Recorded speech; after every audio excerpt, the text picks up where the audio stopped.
Good afternoon, all. Today we see here Unit 1 regarding introduction. This is for BSc first year, first semester student. This is our lecture 1 presented by Dr. Poonam Ashok today, Assistant Professor, Department of Physics, Sri Shivaji, Arts, Commerce and Science College, Akut. First of all, we see a system international unites. SI is an internationally agreed upon system of measurements. A base unit is defined unit in a system of measurement that is based on an object or event in the physical world and is independent of other units. There are the 7 base units of in SI. All other units are derived from a combination of these base units. There are the 7 base units in SI and other units are derived. Derived means we can derive that units by using these base units. First of all, we see the fundamental quantity. It is a physical quantity which does not depend upon other physical quantity. For example, length, mass, time, etc. Okay. Now we see the derived quantity. It is a physical quantity which depend upon other physical quantities. For example, speed, area, velocity, etc. Fundamental quantity means which does not depend on other physical quantity. They are the fundamental, and derived, they are depend upon other physical quantities.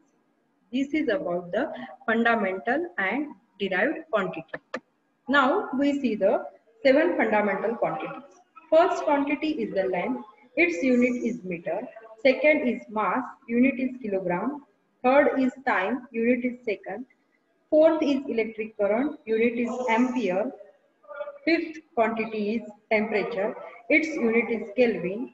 Sixth is the amount of substance. Unit is mole. And seventh quantity is luminous intensity. Its unit is candela. Now we see the derived quantity. Symbol, relationship with the base quantity, derived unit and unit in SI base unit. First quantity is area. Area the symbol आहे A. Area means length into length. Derived unit झाला meter square. So the unit of SI in base unit काय आहे ते झाला m square. Area unit m square. Next is the volume. Volume is the length into length into length, that is meter cube. So its unit is meter cube. Next quantity is density. Density is equal to mass upon volume, and volume is equal to 3 times length. So we get the derived unit kg meter minus 10 kg meter minus 10 to, minus 3, that is kg per meter cube.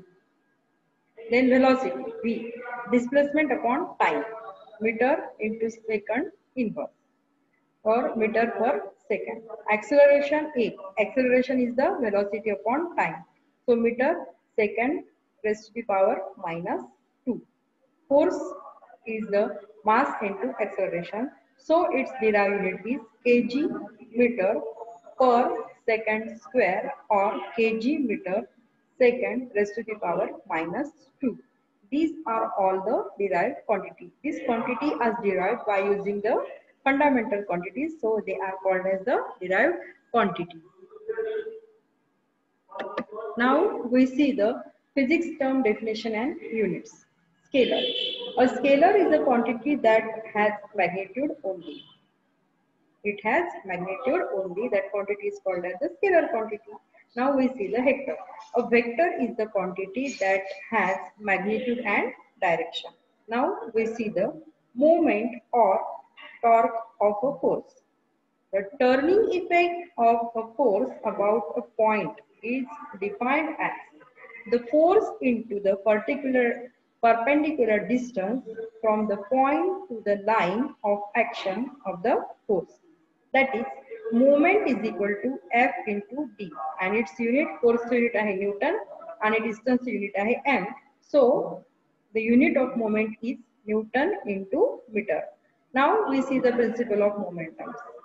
For the system of equilibrium, the system equilibrium मध्ये असतील तर the summation of clockwise moments about the point is equal to the summation of clockwise moments about the same point. Means anti-clockwise moments about a point is equal to the clockwise moments about the same point. This is the principle of moments. Now we see the next definition. That definition is center of gravity.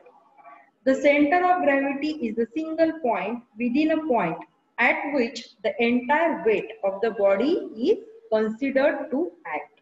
Center of gravity is a single point within a body at which the entire weight of the body is considered to act. Now we see the next definition, displacement. The displacement of a point B from a point A is the shortest distance from A to B together with the direction. Displacement आहे म्हणून त्याचा unit आहे displacement म्हणजे distance म्हणू शकतो आपण तर त्याचा युनिट झाला मग metre. Next is the velocity. The velocity of a body is the rate of change of displacement. Rate of change of displacement. So we get the unit of velocity is meter per second. Now we see the next term, that is the acceleration. The acceleration of a body is its rate of change of velocity and its unit is meter per second square. Now we see the next definition. That law is the Hooke's law. According to the Hooke's law, the stress applied to a body is directly proportional to the corresponding strain. Now, one question is arising in our mind that what is stress and what is strain. So, first of all, we see here stress.